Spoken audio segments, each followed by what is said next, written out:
Our third and last speaker today, we're very happy to have him. Briefly, he's rushing to Cairo very soon back to his job. Haim Koren will talk to us about Iran, Israel, and the Sudan. Haim Koren is our ambassador now in Cairo. He was first Israeli ambassador to South Sudan when it became independent, and had various posts in Israel's foreign service, in and out of Israel, since he joined its ranks in 1983. Dr. Koren has published articles on a range of topics, such as the history of Sudan, its ethnology, Islam in Africa, the Arab media and the geopolitics of the Middle East, the Arab citizens of Israel, and the Palestinians. Dr. Koren, we are all yours. Shalom to all of you. It's great to be here. In my presentation, I put an emphasis mostly on Sudan, definitely, because we're speaking about Iran and Israel from a Sudanese perspective. So I, of course, combine it with issues within Iran and Israel, but mostly how the Sudanese picture it. Let me add a word that we mainly speaking about foreign policies, interests, and so the many, many words about the importance of oil in this equation, but I put it in a framework that we witnessed for the last 150 years, which in this area, which is mostly identities and boundaries. That's very important to understand the general setup of the interpretation of the events. So Sudan shaped its identity for a long time.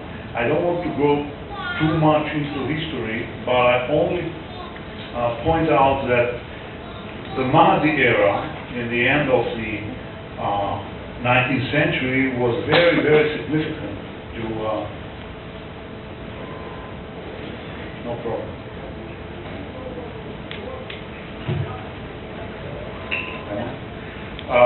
That was very significant to the Sudanese identity, because Sudanese start to defend themselves at that period of time under the British rule by few options, either being part of the Nile Valley or being part of the British Anglo-Egyptian rule, or being independent, mainly Sudan to the Sudanese.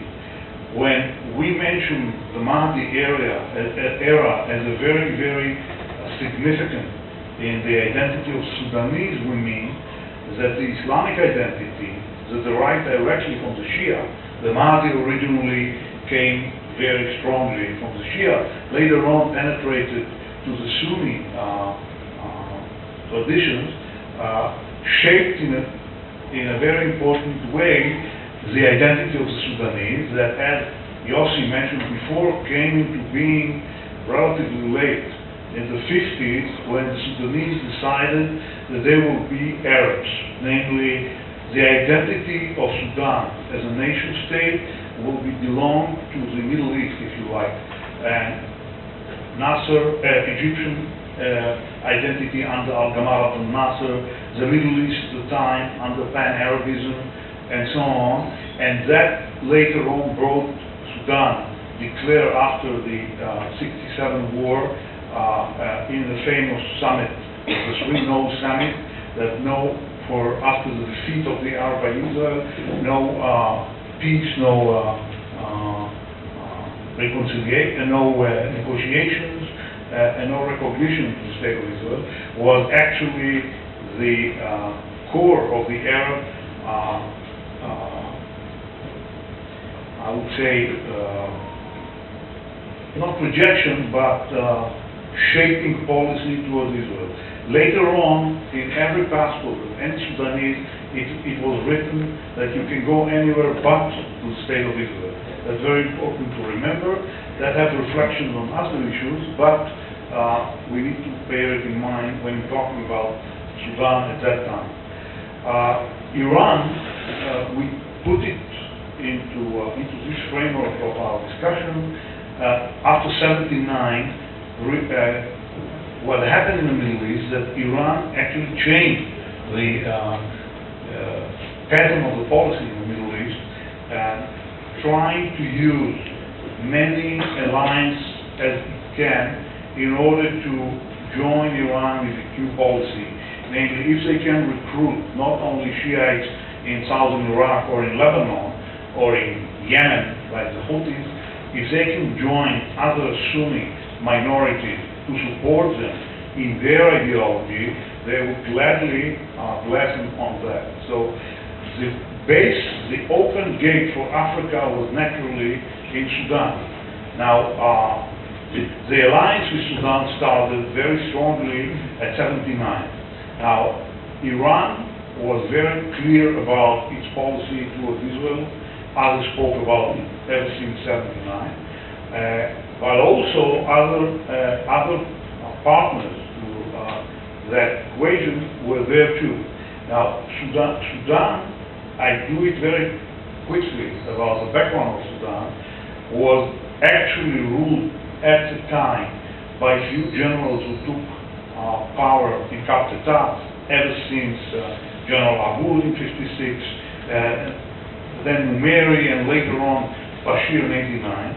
But during the '70s, or in fact in the end of the '60s, a guy in the name of Hassan al-Turabi started his career as a scholar for Islamic law, came back to Sudan after completing his PhD in Oxford to be a lecturer in the University of Khartoum about Sharia law, and later on became the dean of the students, and then brought to the politics by General Numeri, first as Wazir al-Awqaf, the Minister of Awqaf, the endowments, and later on well integrated within the Sudanese politics, till the point that in fact he was led the Sudanese politics. And when Bashir came into power, actually Turabi was the real leader of Sudan. So what happened at that time, from '79 on, that Turabi, as not only as a politician but as an Islamic thinker, found very easy way to cooperate with the new regime in Iran, taking into consideration that his first writings were very liberal relatively to what happened later on, namely enabling non-Sunnis to be part of the Islamic community, to let women vote in Sudan, and so on. And that was very good opening for cooperation between Iran and Sudan at that time.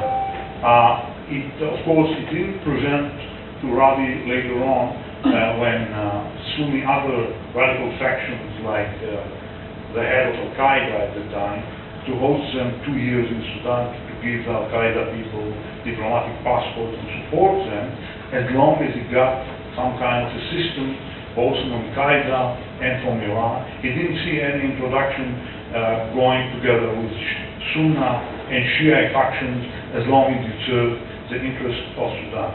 So, having said that Sudan adopted a very Arab identity, that of course reflected on other issues as well, like the Southern Sudan issue and some other regional issues. But definitely Sudan was always leading the line together with Egypt and other countries to go against the state of Israel. When Egypt decided to sign a peace accord with Israel, of course, Sudan went with the other Arab countries that actually banned Egypt for doing that, or breaking the pan-Arabism by having full peace treaty with Israel. But Iran using the opportunity that Sudan opening a door for it to Africa, trying to, at that time, a lot of talks about exporting the revolution to the world, using the Sudanese services for doing so. By the time Iran, and Yossi mentioned that before, started to cooperate with the Palestinians, mostly in Gaza after 2006, or even before, by supplying missiles to Hamas and Islamic Jihad, due to those alliances with non-Shiite groups that can serve the Iranian politics. The natural way to bring missiles to Gaza was, of course, through the Indian Ocean, from Bandar Abbas to the Indian Ocean, to Suez Canal, and to Gaza. So the easiest way to do it is to put those missiles in Sudan and Khartoum for a while, and later on Khartoum will ship it to Gaza due to the relationship that they had. The very notion that Karim A was founded on its way to bring all this ammunition and missiles to Gaza, as well, by the way, as the Iranians sent to the Houthis at that time, and Yemenite authorities caught some ships as well on their way to Yemen, put Sudan in a very central post towards Israel, and by being heavily involved in a direct help to Gaza and mediating between Iran and Hamas, sometimes Islamic Jihad in Gaza. So what happened in the last few years is that Israel never had a declaration said that Sudan is an enemy. The Sudanese defined Israel as an enemy. But in the last few decades, due to the alliance with Iran and Sudan, there's some, I would say, developments in the regime and in the region and beyond, specifically the relationship between some countries here and the pressure that put on Bashir, on the international community, that created a different situation. The core of the problem was the genocide in Darfur between 2003 to 2005, and that comes back to the identities, because what happened is the Darfurians, who are Muslim, non-Christians, who were living in the western side of Sudan, bordering with Chad and Libya, they had a process of conversion to Islam which is very different from other places. Sudan basically was a very, very, I would say, Sufi traditional country, and the way that those African people converted to Islam took place basically 200 years, until the point that Hassan al-Turabi got more and more extreme by his writing and decided that the way of the Islamization in Western Sudan is not right, and they have to be more radical unless they're going to do that, namely converting again on the way that Turabi would like to. He wouldn't consider them as Muslim, and that brought all kinds. Actually, what's not written, but was hidden on his agenda, that was a fight between Arabs in Sudan, that was a hegemony, and the blacks from Africa, and that was based on that. That was the reason why he decided to have this genocide, which has deserved another presentation. And because of that, and by the evidence that raised by the UN, it was clear that that was a genocide. The assumption talking about 500,000 people were killed and wounded and had to be integrated from that point.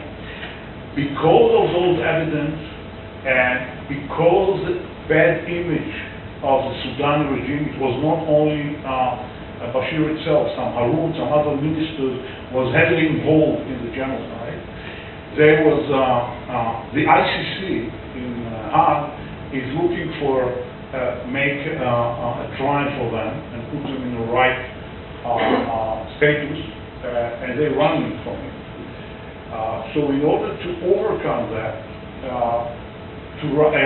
Bashir is trying to do anything in order to overcome this image and to have new alliances in some other actors. For example, the American.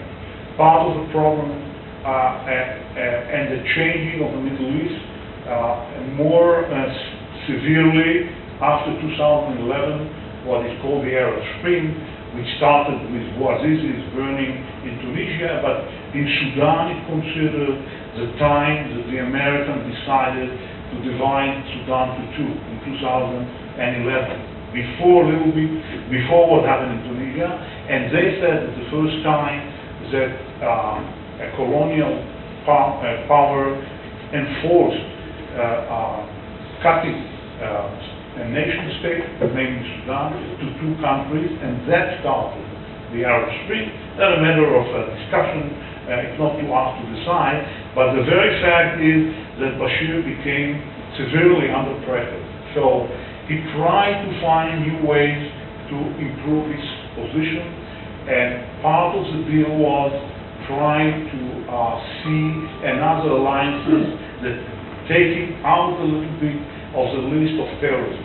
So bringing a better relationship with the United States is clear, but also trying to move a little bit towards Saudi Arabia and the Emirates instead of being so close to Iran. It was a message that was very clear when, according to foreign sources,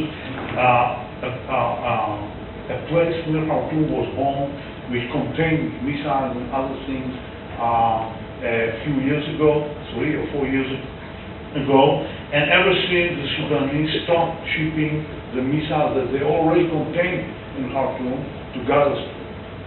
The relationship with, on that background, on the background that the problems that Hamas faced with Iran in the last few years brought Sudan to rethink about its policy in this area, and they said very clearly by the former Sudanese Foreign Minister Karati, why don't we have, and he declared it publicly, why don't we have to go with Iran while they don't give us anything, while we can go with Saudi Arabia that can aid us much better and give assistance much more than the Iranian.